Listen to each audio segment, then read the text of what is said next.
Welcome to our AIES talk on Deceive and Disrupt Disinformation as an Emerging Cybersecurity Challenge. I'm very happy to be here today together with Arthur, the Liedekerke, and our main topic today is, as the title already suggests, disinformation and cybersecurity. And I would like to take a moment at the beginning to just to imagine a world without the internet, without online communication today. I think hardly anyone, especially hardly anyone from a younger generation, can imagine such a world anymore. We are very interconnected with online communication methods, with the internet. We obtain a lot of information on a daily basis from online sources, and such as every massive, huge achievement, technological achievement in the past, also the internet, also online communication poses a threat, and at the same time also an opportunity, which we have definitely seen in the past couple of years, and in particular in the last 6 to 8 months. Arthur is joining me today. He has joined the Computer Emergency Response Team for the European Union institutions, bodies, and agencies in 2018, where he's currently working as an external affairs officer. My name is Michael Zinkanell. I'm working for the Austrian Institute for European and Security Policy, representing our institute today. And since January 2019, I have joined the institute, and I'm particularly emphasizing on the cybersecurity and disinformation in general, but more from a political and less, of course, from a technical point of view. This talk today is based on a publication that Arthur and I have recently published on the AIES website. It is also called Deceive and Disrupt Disinformation as an Emerging Cybersecurity Challenge, and it is available on our website. The structure of this presentation is based on the publication. We will be outlining the main arguments and the main points that we have made in this publication, and we would like to refer again to the website where you can download it and where you can read that publication. Regarding the structure of today's presentation, Arthur and I will be holding short presentations on the different chapters. I'll be starting off after this introduction with handing over the word to Arthur, who is giving a general introduction to disinformation, followed by me explaining a little bit the shift in disinformation tactics that we have seen in the last couple of months and last 1 to 2 years. Then Arthur is going to talk about the main aspect of our paper of this discussion today, which is regarding the impact on cybersecurity, why disinformation is a growing challenge for the cyberspace. And I'll be rounding off this discussion with a future outlook, with presenting some recommendations that we have also outlined in our paper, with giving a small perspective how the European institutions, how we individually have to prepare ourselves with regards to disinformation in the future. You are most welcome to pose some questions through the YouTube channel, through the YouTube comment function. I will be happy to take some of the questions at the very end, and we'll be discussing them at the end of our presentation. And I'm happy to also have more engaging discussion if our technological means allow that with the audience at the end.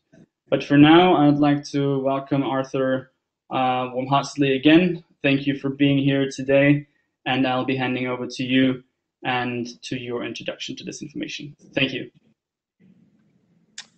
Thanks, Michael, for the introduction, and thank you to the AIES for having me today. It's a real pleasure to be able to present Michael and mine paper, which was the result of a few months of a truly fruitful collaborative work.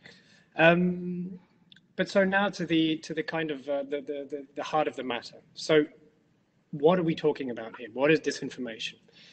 Disinformation, and this is one of many available definitions, but this is the one that we have kind of endorsed for our paper. We understand it as false, inaccurate, or misleading information that is intended, designed, presented, and promoted to intentionally cause public harm or profit. Now, obviously, this is not a new phenomenon, and in history, over centuries, we've seen disinformation in many shapes and forms, including propaganda, in order to kind of interfere and disrupt, indeed, a target population, state, society. However, it's very clear that the new online world which has emerged has changed the ubiquity and the power of disinformation to shape debates and to nudge public opinion. And this has appeared in, I would say, the digital world has four main effects that have supercharged the disinformation phenomenon. First, it's obviously the speed and the connectivity afforded by the internet, which has drastically modified the ease and the scale with which disinformation spreads and is propagated across the world. Now, online content has the potential to reach a wide and geographically distributed audience, irrespective of boundaries, which wasn't necessarily the case prior to the internet. In parallel, the role of the internet has also drastically modified the way in which we consume news, moving the term we use is the disintermediation, meaning it has removed traditional gatekeepers of the news cycle, such as the state or legacy media. And this has eroded some features of the traditional news cycle, such as checks or in-depth investigation, from consumers to actors of information. And we are able to pick and choose how we consume, what we consume, and from which outlets. So it has drastically changed this landscape. It has also, the digital tools that we have has also modified the scale or let me recap this and let me turn this on its head. Human or digital tools that are now available through social media platforms have now, with the algorithms, completely gamed the way in which we consume our news. Indeed, in order to increase user interaction, applied algorithms have proven to aggravate social polarization. Indeed, they show you, they churn up content according to the behaviors that they learn from your consumer patterns, and hence present a completely distorted view of the social media, of the information ecosystem and landscape. So all these evolutions have considerably changed the pace, scale, and type of information that we consume, and in turn, changed the face of disinformation. And you will see from Michael's section that these alterations, these evolutions have been picked up on and leveraged, exploited by a number of actors, state-sponsored actors, but also private corporate entities who are using this for profit, or even people who are using this disinformation tools for fun. A number of actors have picked up and leveraged this change in order to advance a particular agenda or again, profit. Michael, I will now pass to you for the shift in disinformation tactics that we've observed. Thank you. Thank you for outlining, in particular, the technological means that are certainly one of the new formats enabling disinformation in our technologically world and our digital world today. Because as you have pointed out at the beginning, it is certainly not an old phenomenon. It has been there for centuries. It has been applied through different strategies and different historic areas over time in, of course, different and adequate means. But what is certainly new and what has changed now in terms of the tactics, not so much in terms of the online and digital means in the recent past, is the following. Traditionally, online disinformation followed a carefully crafted master narrative. This master narrative was orchestrated, was carefully maintained, and was very meticulously spread as well. But it was usually one single narrative, or maybe a stream of narratives that followed one master narrative behind that. And the original goal was to reinforce this constant and consistent narrative.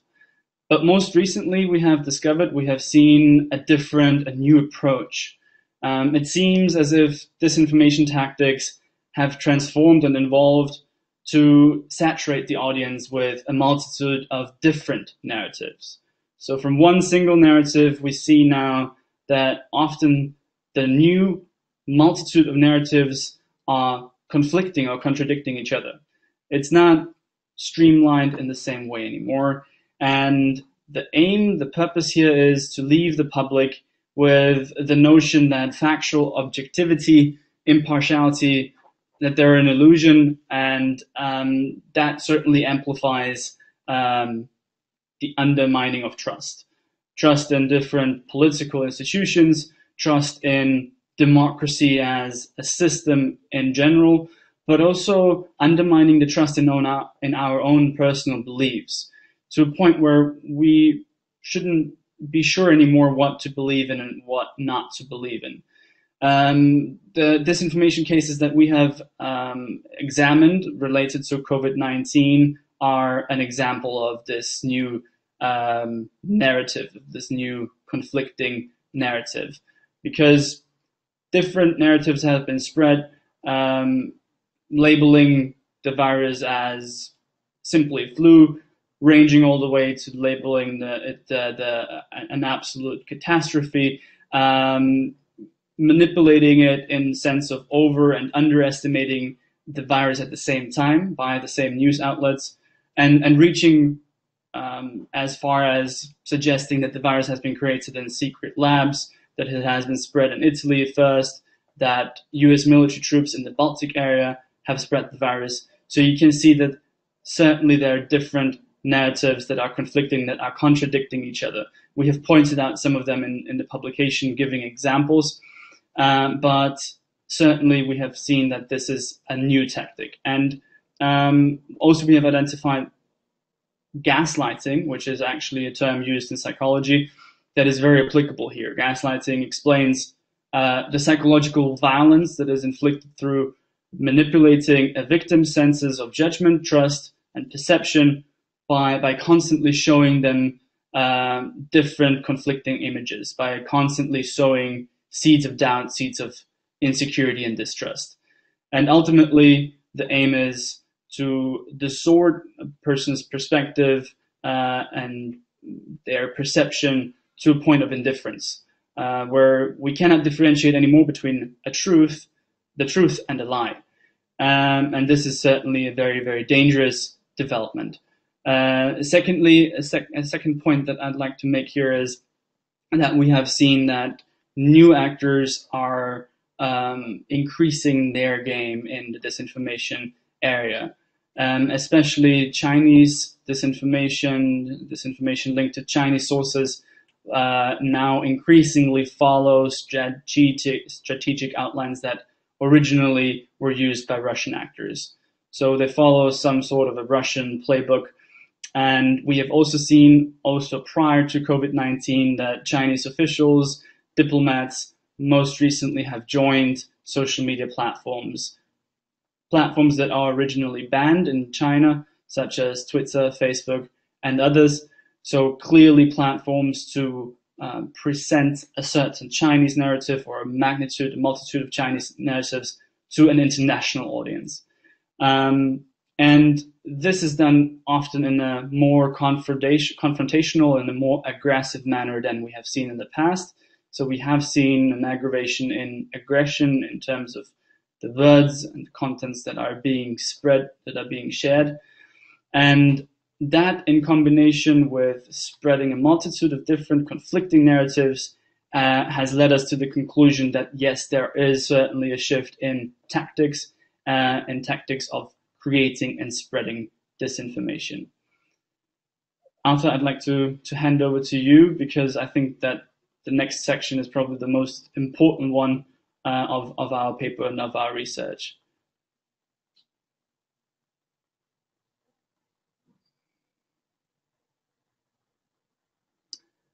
I cannot hear you currently. I think you might have muted your microphone. Sorry. Yeah. Yes, yes, exactly. Was saying, I'm not sure it's, I mean, I'm not entirely sure it's the most important section, but what's certainly true is that looking at the intersections between cybersecurity and disinformation and the impact disinformation can have on cybersecurity is a relatively novel approach. And although there are a few studies out there on this topic, it's an area that deserves indeed more attention. And I think one quote that we picked out in our study best illustrates this development. So I'm simply going to read it out because I think it's so very revealing of maybe the insufficient, how we have insufficiently adapted to this new type of threat. So here goes, quote. In other words, we continue to focus on the walls of the castle while our enemies are devising methods. Yeah, you're cutting off right now a little bit. Sorry to interrupt. Can you repeat the quote one more time, please? Absolutely. Absolutely. Thank you. This quote for me is very illustrative of mindset, mind shift, which is the quote. In other words, we continue to focus on the walls of the castle while our enemies are devising methods to poison the air. And this is from somebody called Philip Lohaus, published in 2017. Now, I want us to focus on two particular aspects of how disinformation and security are increasingly overlapping. The first one is relatively straightforward.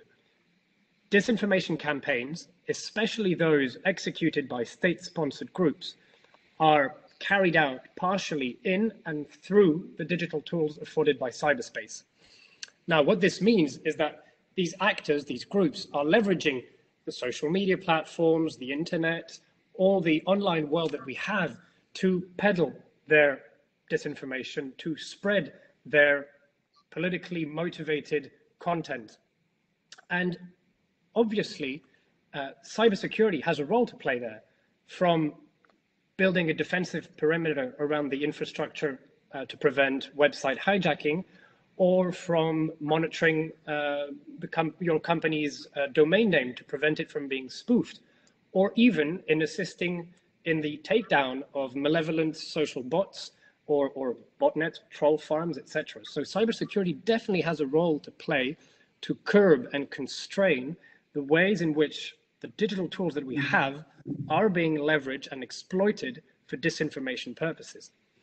But there is a less obvious way in which disinformation and cybersecurity can overlap. For instance, when talking about social media, we've clearly noticed, and we talk about this in our study, that social media accounts, Twitter accounts, Facebook accounts, Instagram accounts are now becoming high-value targets for some of these disinformation, for some of these groups engaging in disinformation, as a way in which to spread propaganda and disinformation in a much more covert, a much more subtle way. If you have a verified account on Twitter, people will assume, will instinctively trust the message or the content being shared by this account.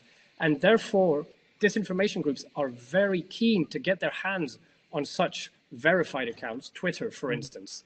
So this is clearly something that we've been looking at as how the symbiotic relation between cyber attacks and disinformation campaigns, and how cybersecurity has and must play a role to ensure that the social media platforms that we have, the websites, our infrastructure is protected by all necessary defensive measures.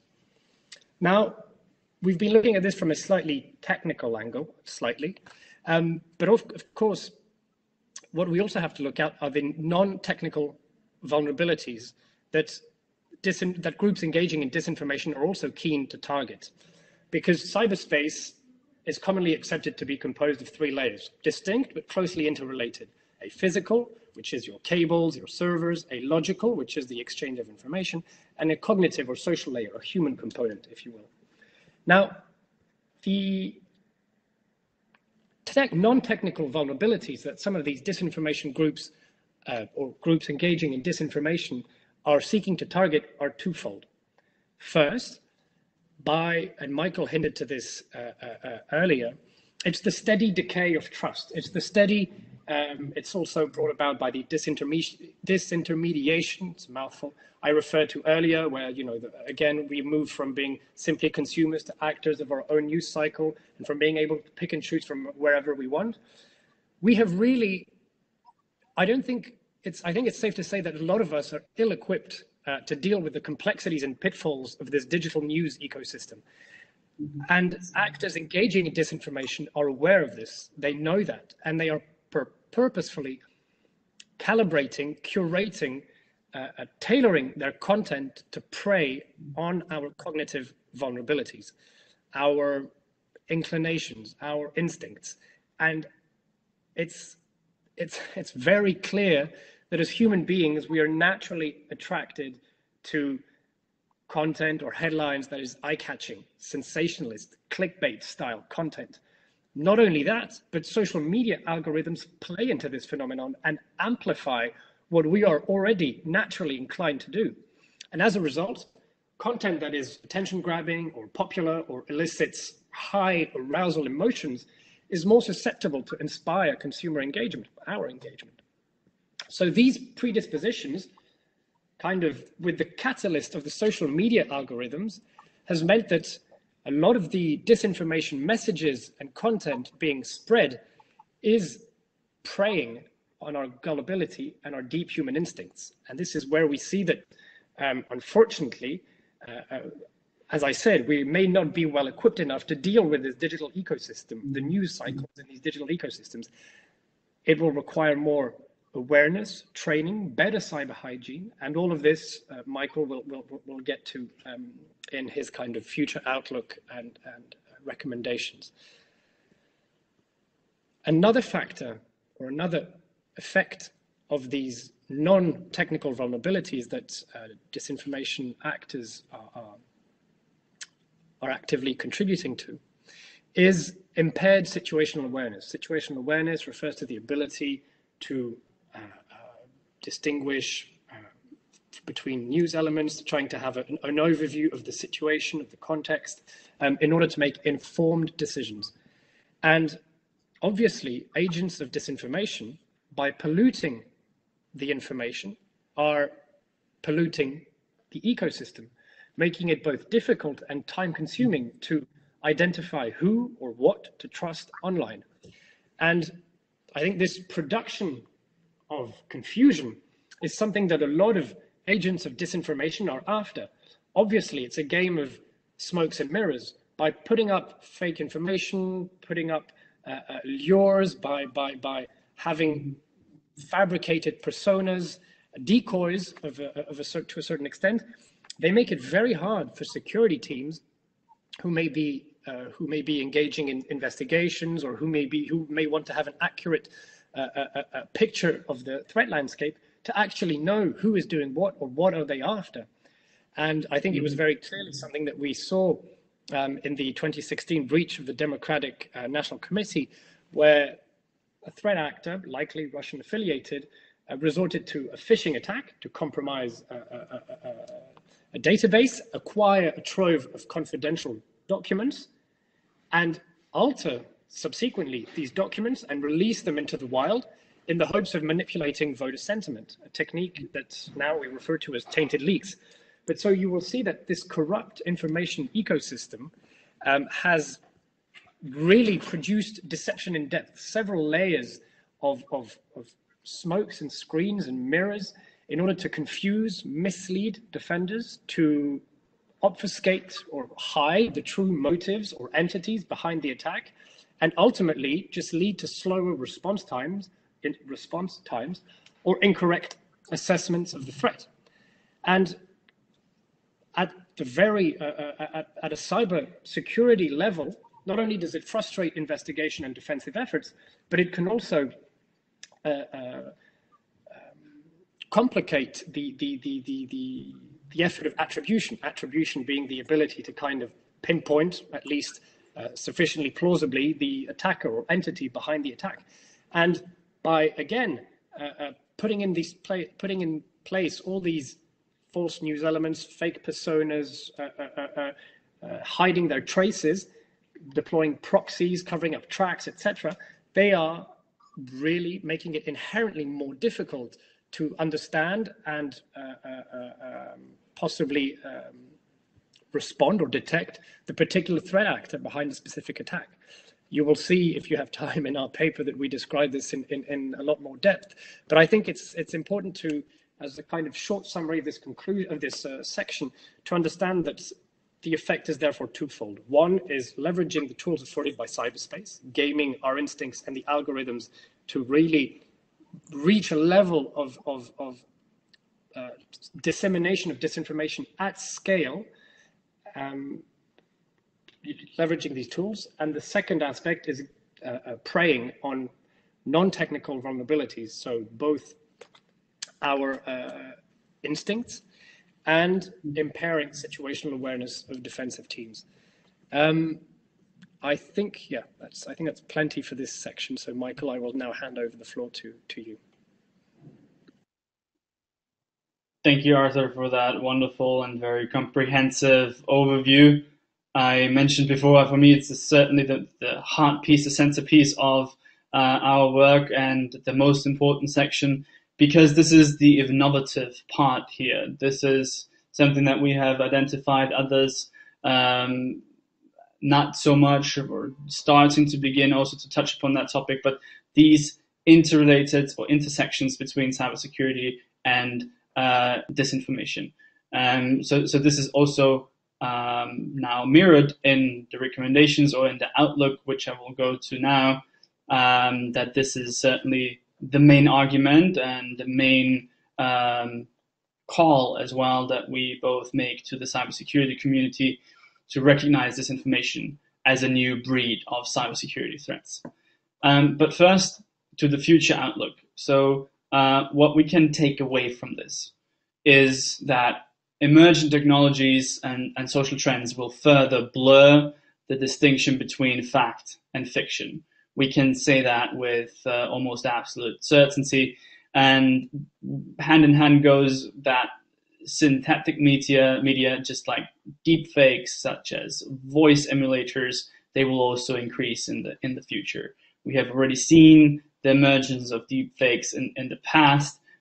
These are videos that are being manipulated in the way that a person is being presented, speaking words in a video format, but actually it is an algorithm, a program behind, and not an actual person saying exactly these words, although it appears almost perfect from this stage. We've seen that with prominent politicians in the past, for instance, Barack Obama. And the first deepfakes that emerged were a little bit hilarious. They were almost comical, but we have certainly entered a stage where they are very professional and where it's increasingly difficult to distinguish a video from a video where a person appears on a screen saying something from actually a completely fake video doing the same.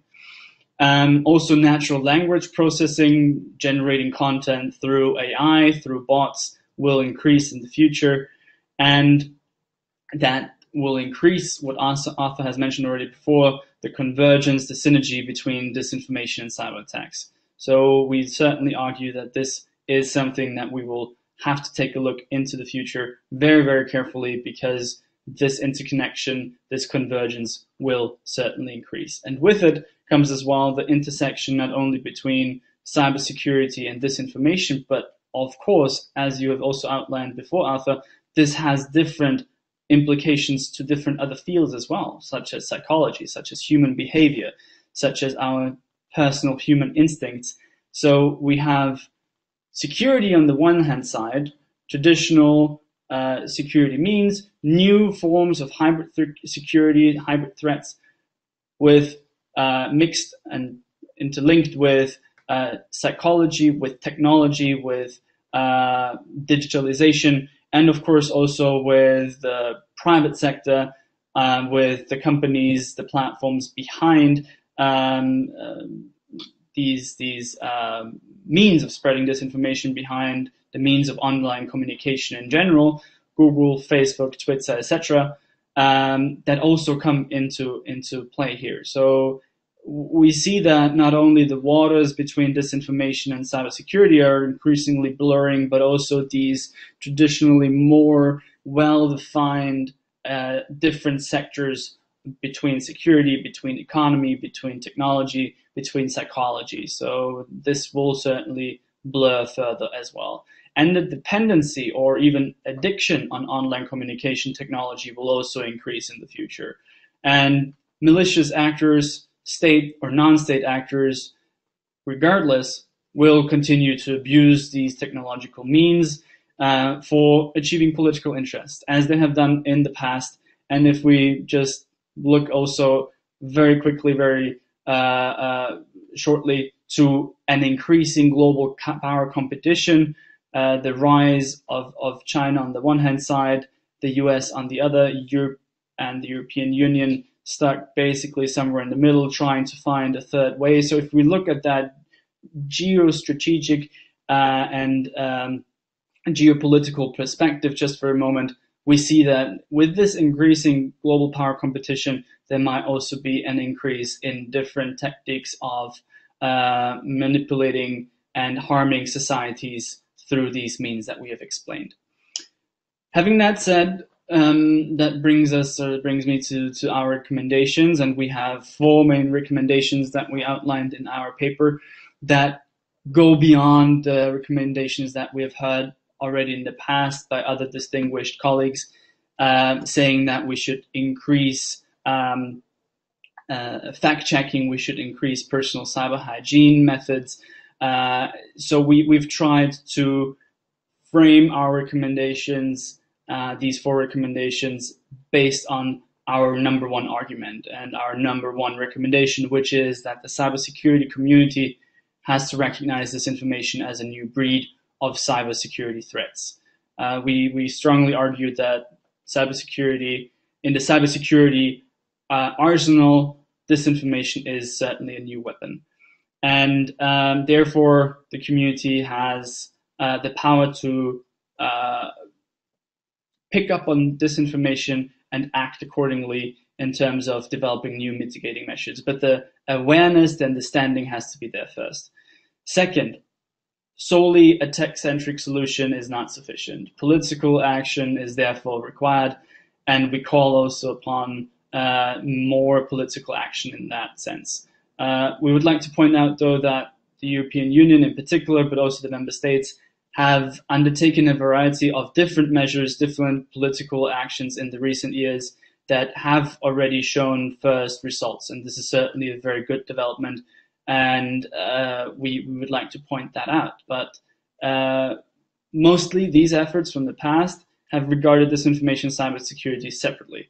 So therefore, we try to call on the political community, especially from the European Union, to integrate a new approach, to develop and implement an integrated political approach that treats the nexus of cybersecurity and disinformation in a more holistic way. Thirdly, we also have identified that there is a huge business model, of course, behind providing the online space for information to flourish. So these actors from the private sector, Facebook, Twitter, etc., have a certain responsibility and therefore a closer communication, a closer collaboration with these providers from the private sector and the political sector are required. And here we also think that private entities, private providers should also open themselves up for more accountability when it comes to fighting disinformation. There also have been a multitude of different efforts to shut down accounts, to close groups, to identify cases of disinformation on their online media platforms, but certainly more action has to be done in this regard as well. And last but certainly not least, the EU should also the EU should not refrain from openly and publicly revealing tactics, aggressors, and potential security implications of hybrid threats in general and disinformation in particular. In the past, there has been quite vocal outspeaking, especially from side of the Chinese Ministry of Foreign Affairs, that the EU should not mention sources and disinformation cases linked to China openly and publicly, and the European Union has not.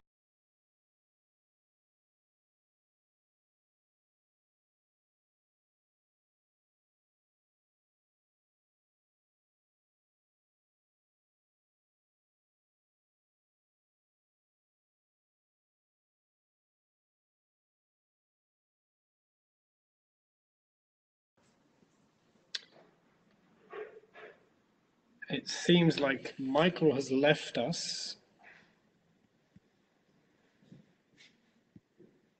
So I'll just ask you for a little patience, see if he rejoins very briefly.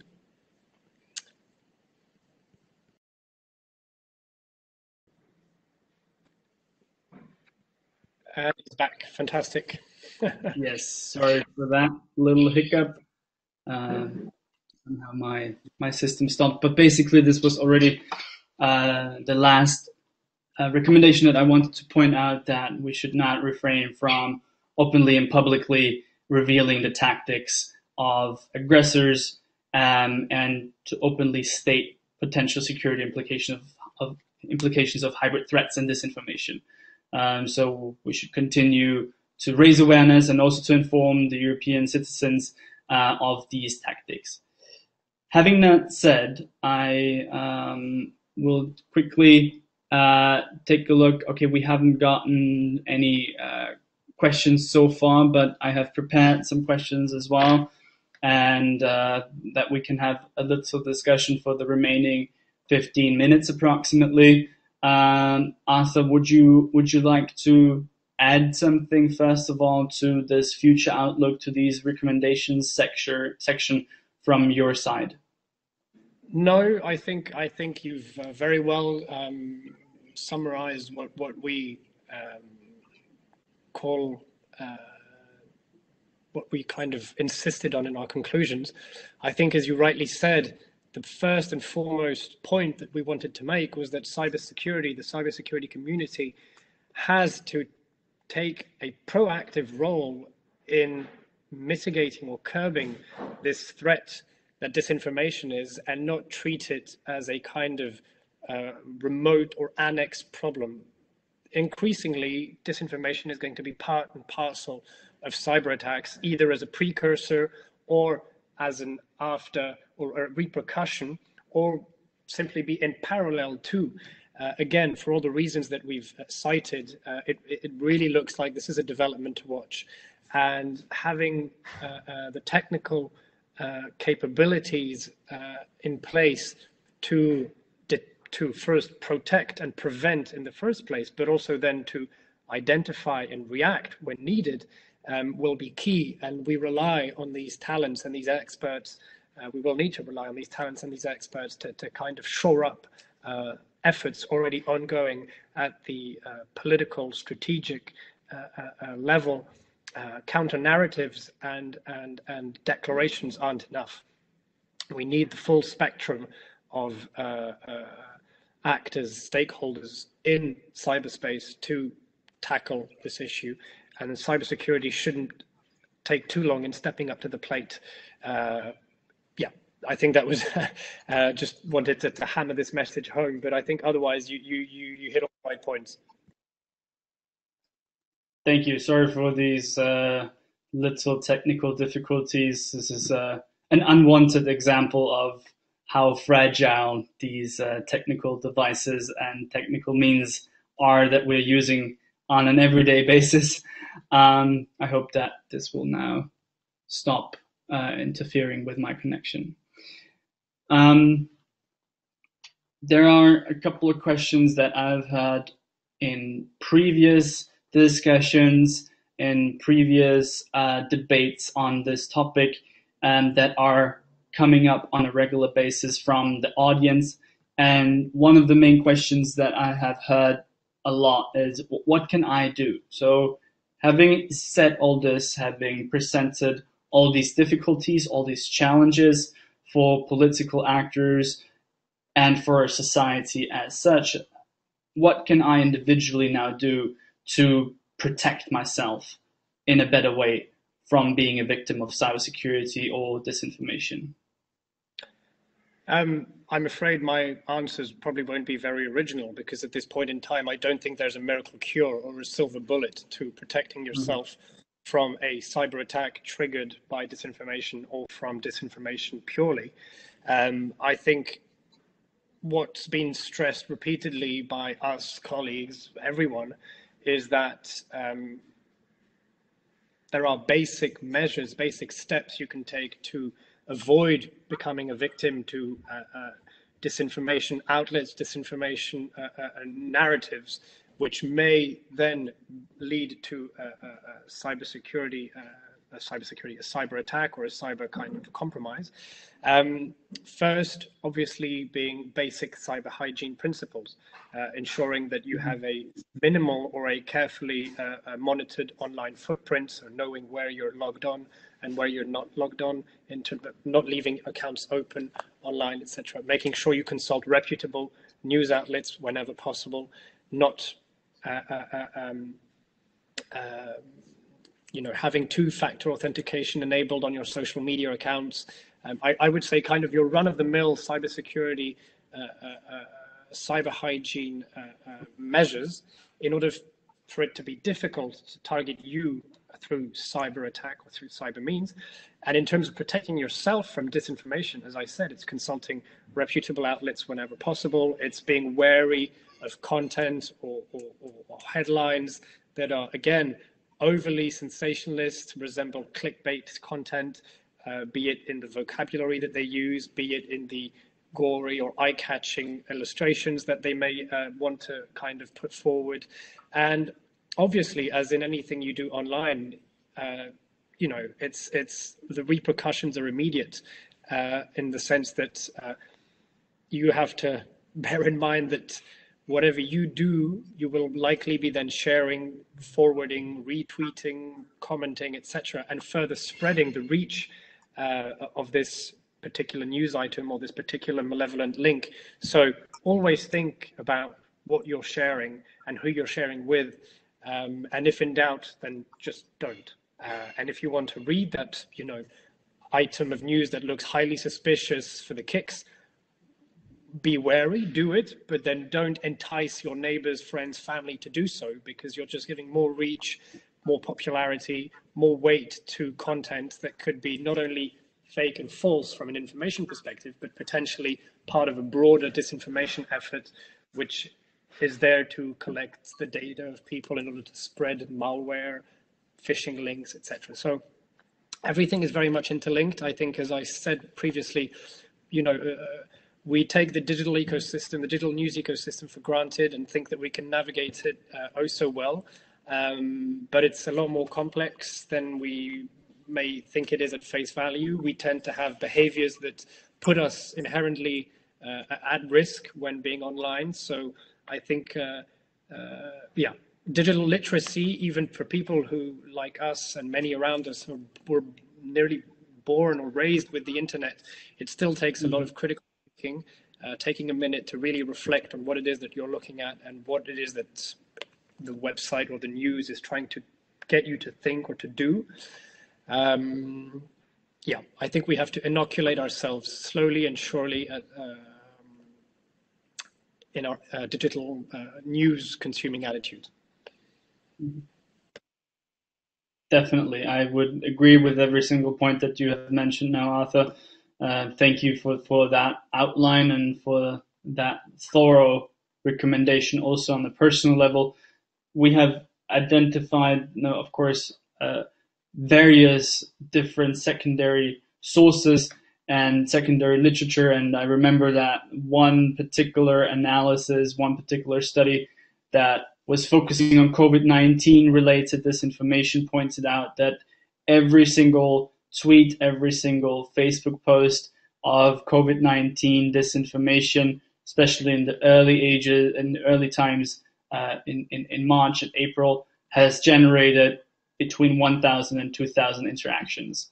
And that goes hand in hand with what you have said before, that we have to stay vigilant and we have to stay very, very critical not to share information that we don't believe in ourselves, that we probably cannot verify ourselves, that are potentially misleading, potentially harmful, because without us interacting, without us sharing these sources and these posts, they can also not reach other people in our proximity. So we are not only a victim here, but also a potential spreader of disinformation, another outlet that is enabling the quick dissemination of harmful media, of harmful information. So there's this, sorry, I just wanted to jump in when you were making the point about, the COVID-19 lies or half-truths or purposeful distortions. A fabulous quote by, or at least it's attributed to Churchill, which says that a lie gets halfway around the world before the truth has had time to put its pants on. And it's true. We are inclined to share stuff that is often false. And I think there was a study carried out by Twitter that showed how fast lies tended to travel, be spread, shared, compared to the truth. So I think once you're aware of that, that's already half the battle won in terms of knowing, of wariness, in terms of being acutely critical of what you're reading, and then who you're pushing that to. Through this very vigilant, very self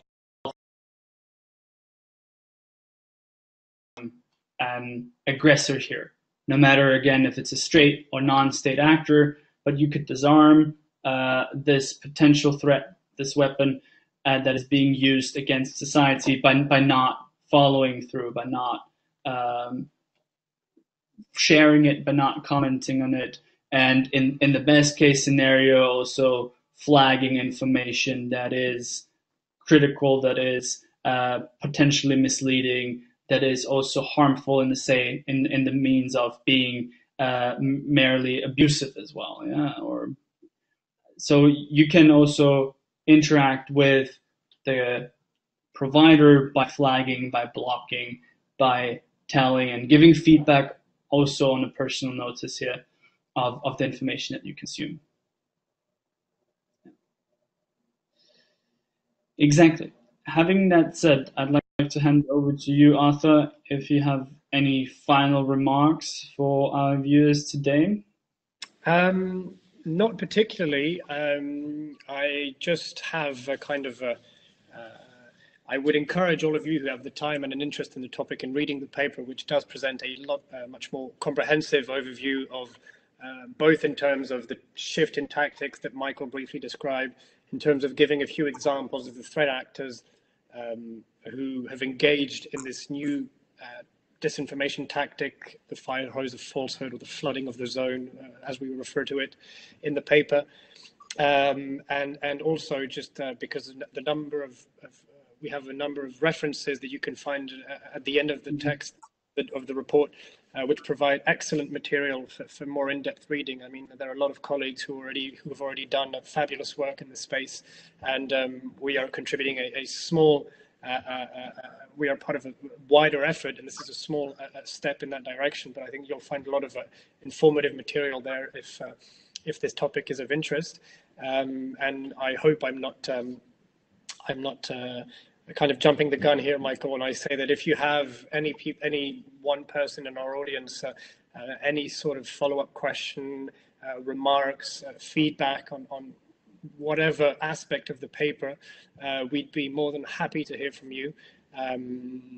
Again, I think it's important for this kind of awareness and the efforts in tackling disinformation and in raising awareness that cybersecurity is part of the answer is very much a collective effort. So we would welcome any and all input from our viewers today. Thank you, Arthur. I can only add, in case there is anyone who is interested in follow-up questions, in follow-up answers as well, of course, then they can reach out to us. Thank you for your time, Arthur, in particular, for that collaboration. We will certainly stay tuned in the sense of taking a future critical look at the topic, at the developments, and the future outlook that we have described today. Also looking towards the European Union and its member states, the actors that are in place here from a European perspective, how they will continue to tackle with this challenge. And we will definitely continue this analysis in the near future. So you will hear from us again in one way or the other, either through a publication, an online talk, or a presentation of any other kind in the future. And I'm certainly looking forward to working together with you, Arthur, in the future, and on continuing that good work that we have done today. Absolutely, feeling is mutual. Thank you again to yourself, Michael, and the AIES, and thank you to the people who tuned in to watch this. And as Michael say, yes, please do stay tuned, monitor this space and this issue, because I think it's something that we will see increasingly at the top of the political agenda, and that we should all have on our radar. Thank you. Thank you for these kind of words. All the best from my side, and greetings to Brussels.